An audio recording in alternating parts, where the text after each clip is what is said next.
We were having various opinions. Fuel, yes, fuel is on a hike, and some of the people in that clip did mention that we need to reduce the price of fuel. But guess what? The budget reading is in a week's time, and government is introducing new taxes July 1st. July 1st, we will see an increase on fuel. 1,550, that is petrol, and 1,230, that is diesel. In tandem, you'll be paying 5,400 to 5,550, and then diesel from 5,300 to 5,400. That's how destabilizing and debilitating the situation is within my country.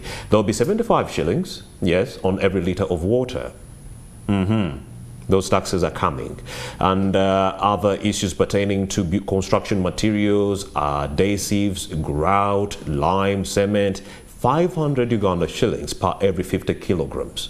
Wow. That is coming July 1st. So many of the civil society organizations are saying we shouldn't be overly taxing Ugandans. We can work with the existing tax regime that is already taking center stage within the country. CSBAG, Civil Society Budget Advocacy Group, says we can tighten the leakages at the borders. People are not paying taxes, they are evading taxes. So if you tighten those loopholes, we shall be doing away with those leakages within Uganda, and Ugandans won't be overly taxed. 31 trillion Uganda shillings is going to be coming from your pocket and mine. Out of the 72 trillion Uganda shillings total budget, 31 trillion shillings is going to be settled by the citizens of this country. So how do you plan for a country and then you are overly taxing them at the same time? How can you ensure service delivery in that regard? Public debt stock is rising. Government has continued to borrow. Last year, as of March, public debt stock was around 86 trillion Uganda shillings. As of last month, we are now talking about 96 trillion Uganda shillings public debt stock. That is 52% of the 50% threshold, the safe mark. I do have David Walakira with me here. He is the ED for Center Budget and Tax Policy. He joins me for this very pertinent conversation. Thank you so much, David, for coming through. Thank you for having me. Good morning. Indeed. First things first, let's react to the submissions made by the citizens of the country during those vox pops. Many are saying fuel has to be reduced, but then we are getting word that as of July 1st, we are getting a new slew or string of taxes levied on Ugandans, including fuel. Kerosene was actually given a green light. 300 shillings was removed on paraffin. So what do you make of the situation within my country ahead of the State of the Nation address? Do you think the president might come out and surprise us and say, I've decided not to levy those taxes. I've talked to Among, those taxes are going to be dropped, or anything like that? What do you make of this? Thank you for having me. And I'm glad we share the country. So what's happening in your country is happening in my country. Indeed. From what I'm hearing, the citizens saying, we have an understanding of what the problem is. And the citizens seem to have translated the solution to almost all their problems relating around either government structure or government taxes. And this is a narrative that has been sold around the government being able to deliver almost everything. We've been told government will deliver free education, government will deliver free healthcare, government will deliver many things that have been said about government that they're supposed to deliver. And I mean, obviously we hear that there are sentiments around what will happen to the prices of goods and services when fuel is taxed. There's that fear around the unfair expenditure of certain public offices, that, like they've highlighted the institution of the Parliament of Uganda and a bit of wastage at the local government level. These are sentiments that have really held for quite some time, really. And so for me, I possibly see the same thing, and maybe I would want to think that the citizen is possibly right. That is their perspective. They are standing at the city square, but when you go a few streets out of that, there are potholes that are fit possible for planting a few vegetables here and there. The drainage situation in Kampala has failed for so many years. The physical planning failed for now a few decades. High-rising buildings are being built over sewer lines. That is their context. You know, they will struggle to see Kampala cleaned. A few days ago, the road workers who sweep the roads were up in arms for non-payment of their wage. That is the context, you know. So then, and if you want to go to the other side of where the refuse that is collected in Kampala around by KCCA is dropped to the area around Chitezi, there have been promises of changing that site like it should change for the past, I don't know how many years. No action has actually happened. And many of these issues around corruption, around the bloated structure, around the service delivery on roads, to the extent that some of these have been handed over to the UPDF construction brigade. They are now upgrading health centers and schools. These are some of the things I hope the president gives us accountability on first, you know, and says, okay, these have been the promises. We have promises led by his government, from the NRM manifesto to the NDP3 and to the annual budgets that have really come along. I would really want to hear a bit on, since the last time when he spoke to us, very tough language around corruption. It came through. Very, very, very, very tough corruption. What is the conviction rate of the people implicated by the Auditor General's reports? Meaning that his lip service, he will come out strongly talking about the situation, but then we do not see any convictions. We possibly have seen a case or two, but I think what the citizens are wanting to see is a lot more than that, because we've seen a lot more corruption than the number that have been actually. So we possibly want to see a bit of that, a bit of more action around that particular issue. But I think for me that comes through first by accepting to streamline the corruption fighting institutions. You need to decide who is actually fighting corruption. Thieves cannot investigate themselves. Is it the State House unit? Is it IGG? Is it Parliament? Is it OAG? At the local government, is it the park? Who is actually fighting corruption? And do we see a coordination and cooperation amongst these agencies? So, and I think for me, the undertone of the weekend social contract, because you see, when you hear the citizen, you listen to a bit of despair. Indeed. We're not really expecting much for him to say. And one of the citizens did say there is over too much expenditure within the central government, Parliament itself. They spoke about among and the mess that is happening within Parliament. And possibly that's because that's what has hit the social media platforms. And they feel like government, if the citizens were possibly shown what other agencies are spending, the money seems small, but what they are spending on actually, then it's of no surprise that the roads are that wanting, especially in the central business district. Is it only one solution, David? Taxation? Can we find alternative ways of raising funds or revenue collection in light of the decreasing donor funding? Do we really have to overly tax the citizens of this country to support the activities of the central government? Can we look for the money somewhere else? That is a very interesting question, because you see, where else do you get money for your own development if you do not want to fairly contribute? I think for me, the question of overtaxation has to be interrogated, that phrase. What do we call overtaxation? It's because 72 trillion Uganda shillings total budget, 31 trillion is coming from you and I. That is over taxation. But also maybe if we can situate these numbers so that we are not saying that we have a amount of money in the consolidated fund, that 31 trillion will come from the consolidated fund. No, it is coming from collections. Yes. And usually URA is going to get this money at the end of the 2024-2025 financial year. What happens when you run a cash budget is that you collect and spend, and that is why in the first quarter of every financial year, the Bank of Uganda Act allows that there will be a bit of immediate lending for fiscal purposes.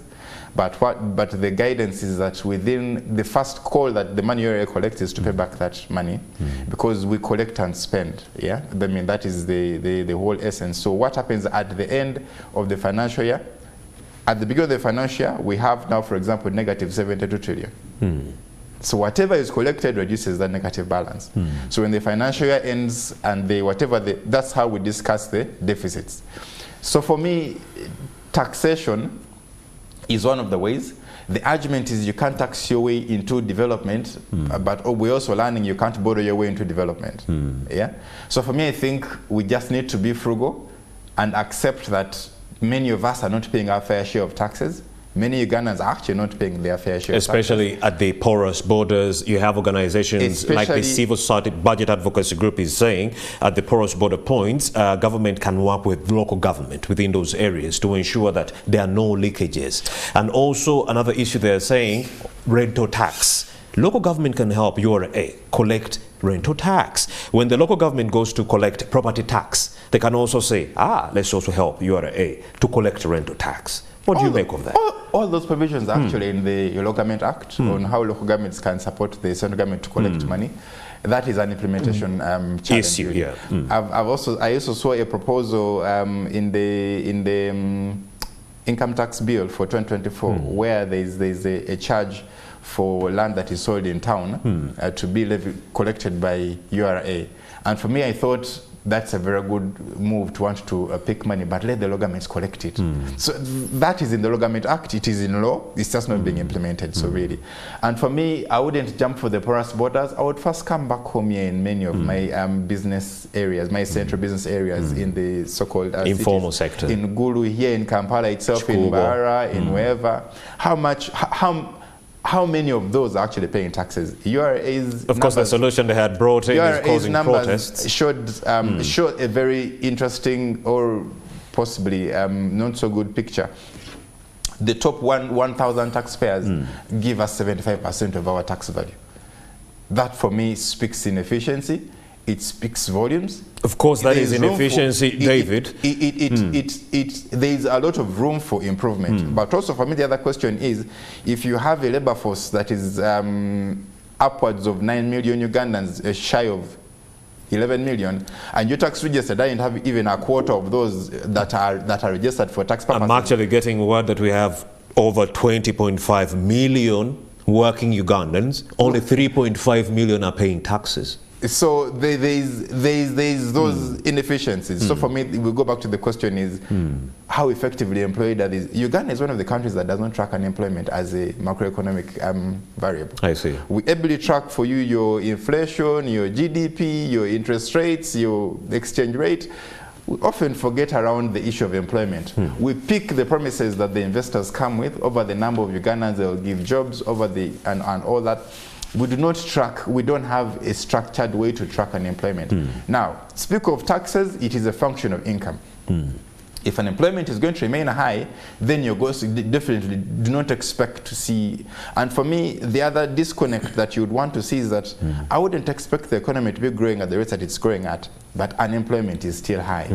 There has to be a correlation between the growth of an economy and reducing unemployment, hence an increasing tax base. And of course, how significant is the impact of the controversial laws we've passed, the Homosexuality Act? The Americans reacted to that and were like, okay, we are going to cut funding to Uganda because of the laws you are passing.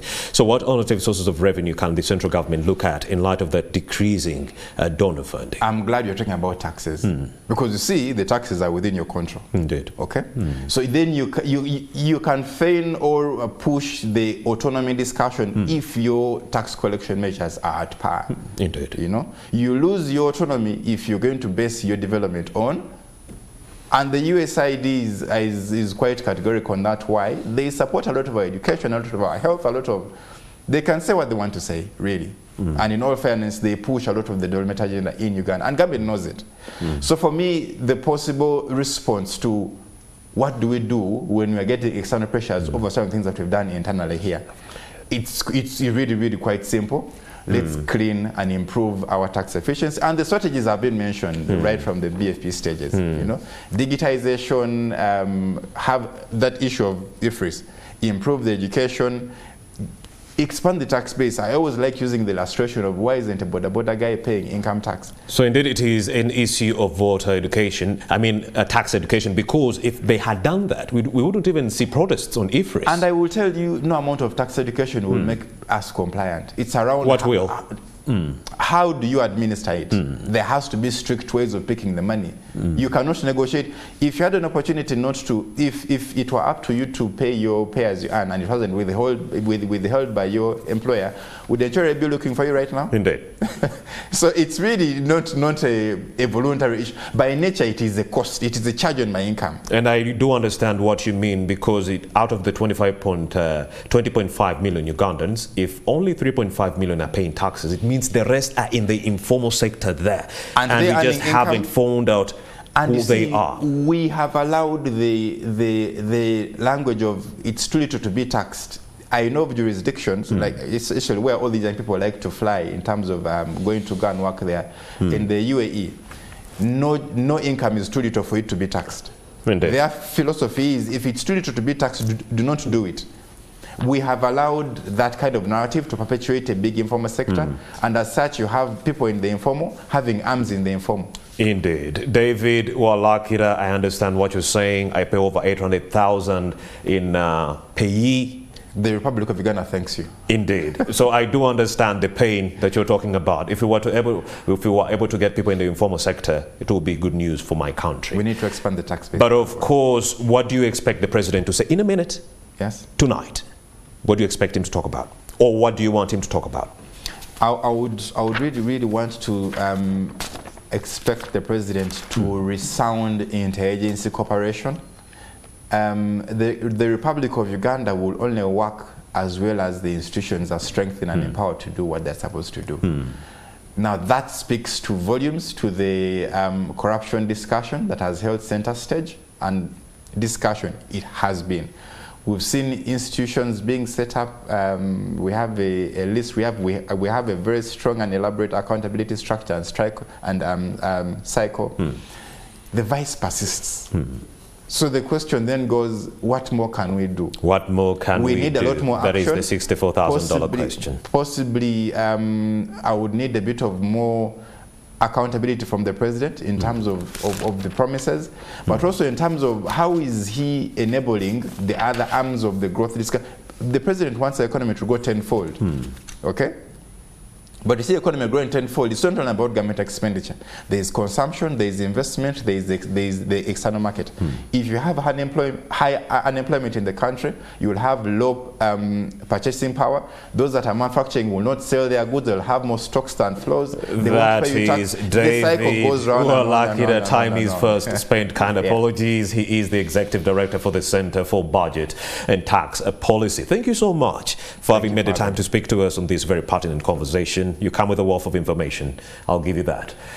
All right. You're still watching Morning at NTV. Rashul Adidi is coming up next with a conversation relating to East Africa's very first PhD engineer. Look out for that conversation shortly.